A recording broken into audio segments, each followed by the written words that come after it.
Cours numéro 1. Le langage et la communication. Série « Comprendre la linguistique ».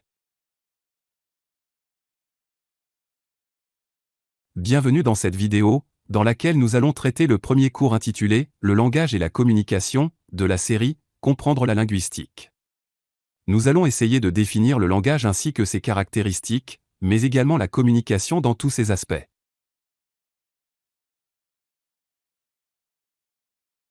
Qu'est-ce que le langage ? Le terme de langage a au moins deux sens, un sens restreint et un sens plus large. Par définition, un langage est un moyen de faire parvenir un message, grâce à un système de symboles quelconques, d'objets institués comme signes, permettant à des individus de communiquer entre eux. C'est pourquoi nous dirons par exemple, au sens large. Le langage des fleurs, exemple la rose rouge transmet un message, la rose jaune transmet un message différent, la violette transmet un autre message. Les marins ont une symbolique de petits drapeaux pour communiquer un message. Les lumières d'un phare, les affiches publicitaires, transmettent également un message. Le code de la route transmet lui aussi un message. Et au sens restreint, nous dirons que le langage verbal humain, le langage des signes, le langage braille des non-voyants, transmettent également chacun un message. Le langage est un moyen de communication. La communication est l'action de communiquer, d'établir une relation, de transmettre un message à autrui, quels que soient les moyens et ou les techniques qui sont utilisées. Elle concerne aussi bien l'être humain que l'animal ou la plante ou même la machine. Les psycholinguistes ont étudié la communication chez les abeilles et les grands singes. Les végétaux possèdent également un système de communication pour avertir leurs congénères d'un danger imminent. Il existe, a. des moyens de communication asystématiques. B. des systèmes de communication.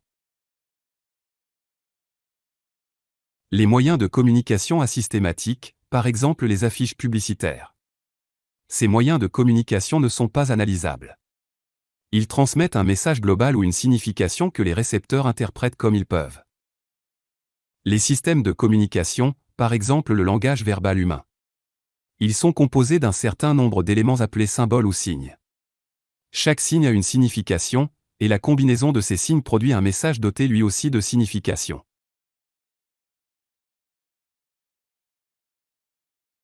Signification naturelle, signification conventionnelle. Il existe deux types de signification, la signification naturelle et la signification conventionnelle. 1. La signification naturelle est composée de signes produits dans la nature. Par exemple la fumée qui vue de loin laisse présager qu'il y a un incendie à l'endroit où elle apparaît, la fièvre qui précède la maladie, les nuages qui annoncent la pluie. 2. La signification conventionnelle est composée de signes définis par l'homme, selon un accord posé. Par exemple la balance est le symbole de la justice, le caducée est le symbole de la médecine. Les mots du dictionnaire ont chacun sa propre signification que nous apprenons lorsque nous parlons une langue. Définition du langage.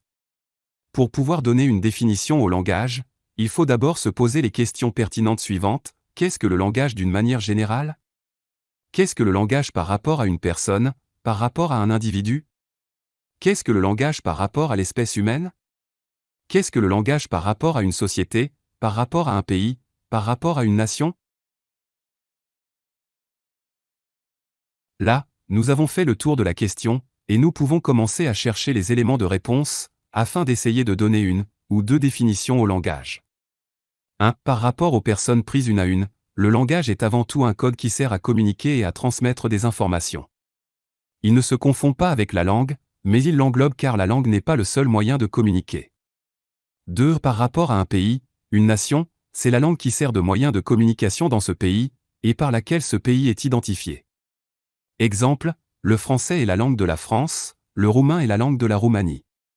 3. Pour l'espèce humaine, c'est-à-dire tous les êtres humains quels qu'ils soient, et où qu'ils soient, le langage est une faculté, une caractéristique innée de l'humain en dehors de toutes les autres créatures de l'univers. Chaque être humain vient au monde avec la faculté de langage, il est programmé pour le langage. C'est pour cela que l'on dit que le langage est inné. Mais la faculté de langage ne se concrétise que sous certaines conditions. A. Elle se concrétise dans une langue, l'être humain est programmé pour apprendre une langue. B. Pour que l'être humain puisse apprendre une langue, Il faut que cela se fasse durant les 2 premières années de son existence, et qu'il soit dans un milieu d'adultes humains. Par exemple, si nous retirons un enfant de son milieu d'origine et que nous le plaçons dans un autre milieu, l'enfant parlera la langue du nouveau milieu, le milieu d'accueil. En résumé, le langage est en partie inné et en partie acquis, cependant la partie acquise exige l'intervention du milieu pour se concrétiser. Le langage a d'autres fonctions par rapport aux humains, la pratique du langage permet d'exprimer la pensée et de l'enregistrer, pour la conserver par l'écriture qui est un autre aspect de la pratique du langage, de génération en génération, dans une communauté. L'ensemble des expériences des membres d'une communauté, dans le temps et dans l'espace, forment la culture de cette communauté.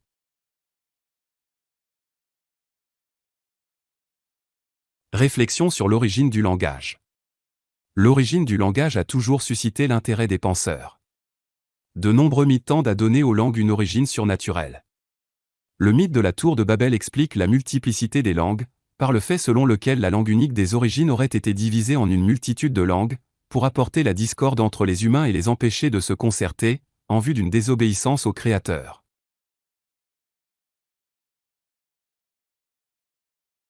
Interdit de la Société de linguistique de Paris. Pour éviter les querelles stériles et les thèses farfelues, la Société de linguistique de Paris avait, en 1865, informé ses membres dans ses règlements qu'elle ne recevrait plus aucune communication concernant l'origine du langage. Aujourd'hui, le sujet de l'origine du langage est étudié scientifiquement dans le cadre de plusieurs disciplines, notamment en paléontologie, en psychologie, en éthologie et en linguistique historique. Histoire de l'évolution du langage. L'histoire de l'évolution du langage humain est longue, et étroitement liée au cerveau, mais ce qui fait que le cerveau humain soit le seul à être adapté au langage n'est pas clair.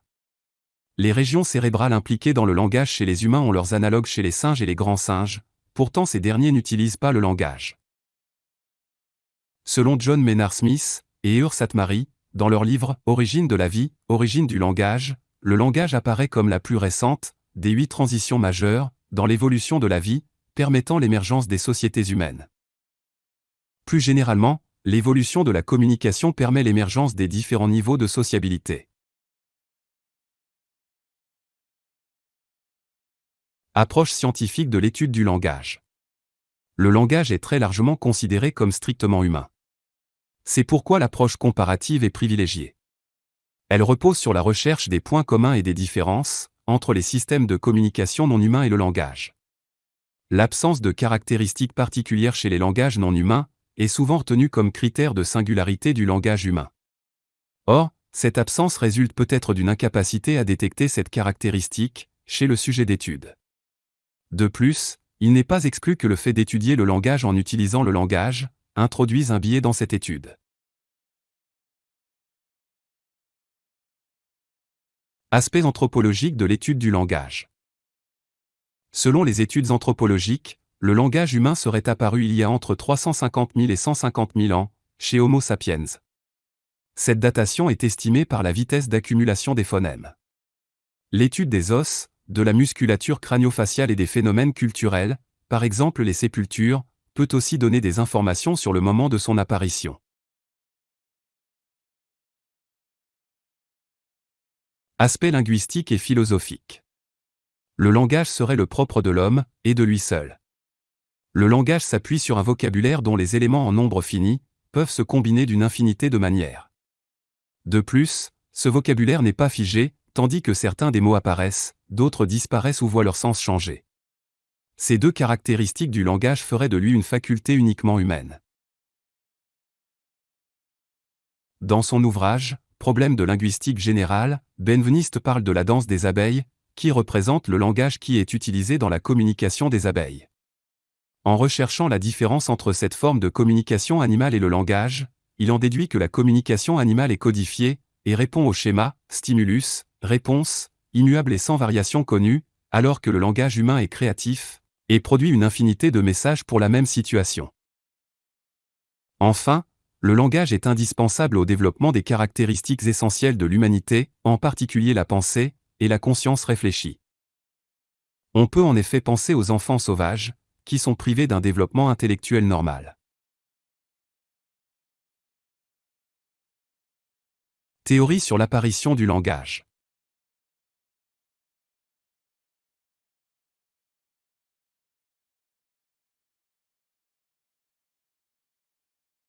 L'origine gestuelle.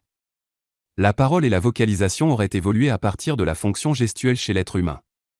Cette hypothèse est soutenue par plusieurs arguments. Les zones cérébrales responsables de la production et du traitement du langage, qui sont les aires de Broca et de Wernicke, contrôlent la main et le visage qui sont proches et interconnectés.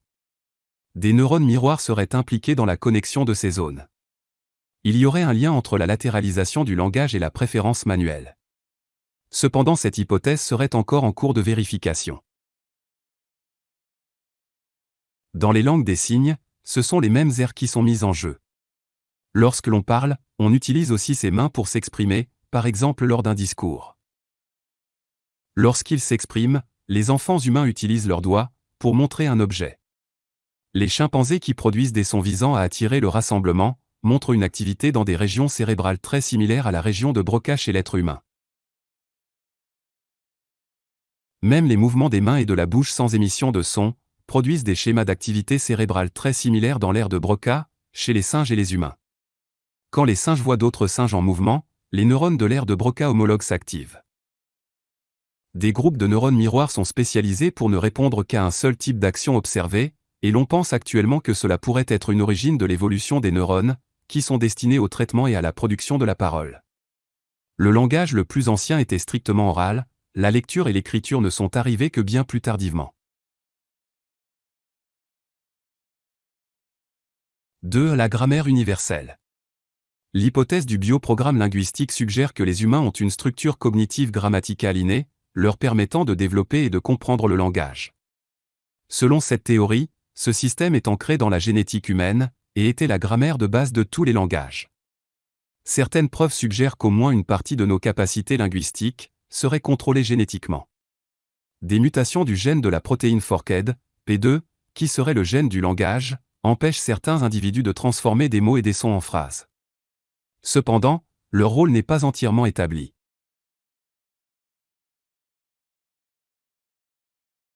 3. Le ciment social. Une troisième hypothèse sur l'apparition du langage est celle du ciment social. En 1996, le professeur de psychologie évolutionniste, Robin Dunbar, formule une hypothèse sur l'évolution du langage chez les humains. D'après lui, de la même manière que les primates non humains maintiennent leurs liens sociaux à l'aide de l'épouillage, les humains maintiennent un lien social, par la conversation et le langage. Le langage jouerait le rôle de ciment social. Ce serait l'un des facteurs ayant favorisé l'apparition du langage.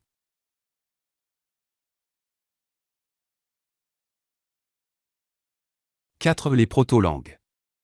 Il est difficile d'envisager que le langage soit apparu d'un bloc. Certains soutiennent que le langage suit une évolution graduelle, depuis un langage primitif. Les langues ne se fossilisant pas, il faut donc faire appel à des méthodes linguistiques pour reconstruire ce langage primitif, ainsi que les langages intermédiaires, appelés aussi proto-langues. Deux hypothèses s'affrontent depuis le XIXe siècle, celle de la monogénèse et celle de la polygénèse des langues. Derrick Bickerton, linguiste et professeur à l'université de Hawaï à Honolulu, a étudié les créoles en Guyane et à Hawaï, et il a conclu que le processus de créolisation peut aider à comprendre premièrement, l'acquisition de la langue chez les enfants, et deuxièmement, l'évolution de la faculté du langage chez les humains.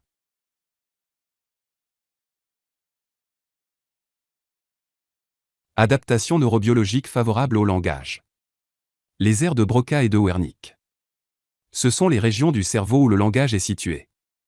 Le langage est fondé sur un système de signes, utilisé pour représenter des concepts dans le monde.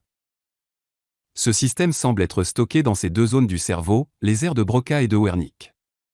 Les régions du langage dans les cerveaux humains ressemblent fortement aux régions similaires chez d'autres primates, même si les humains sont les seuls capables d'utiliser le langage. Les structures cérébrales des chimpanzés sont très similaires à celles des humains. L'aire de Broca est en grande partie utilisée pour planifier et produire des sons. L'aire de Wernicke semble être l'endroit où les représentations linguistiques et leurs images acoustiques sont affectées à des concepts spécifiques. Cette fonctionnalité est présente à la fois chez les chimpanzés et chez les humains, mais jusqu'à présent seul l'être humain est capable de développer le langage, sous certaines conditions.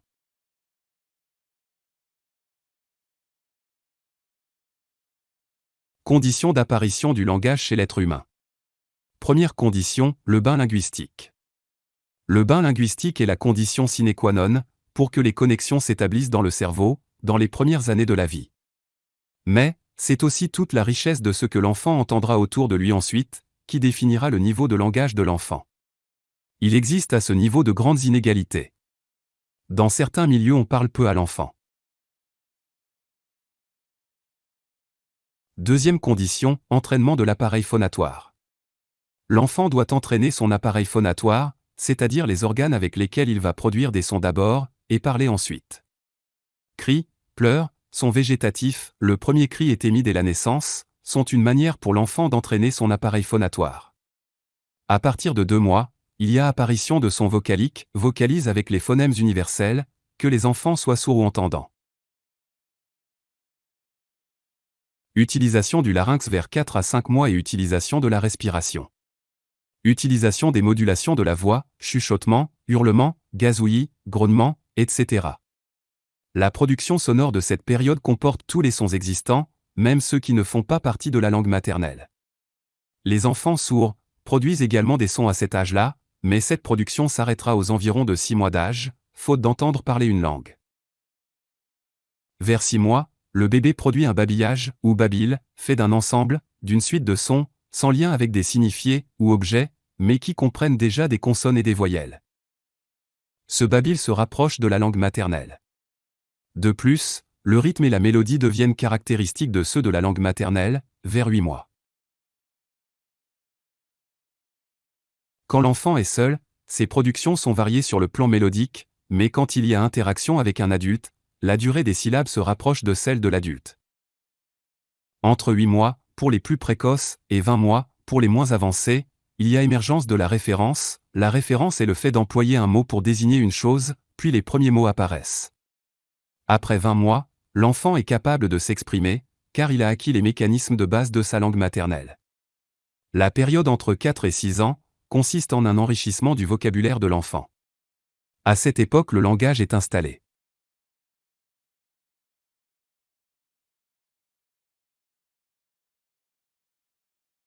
Ce cours est maintenant terminé. Merci de l'avoir suivi jusqu'à la fin. Je vous retrouve dans le prochain cours. À bientôt.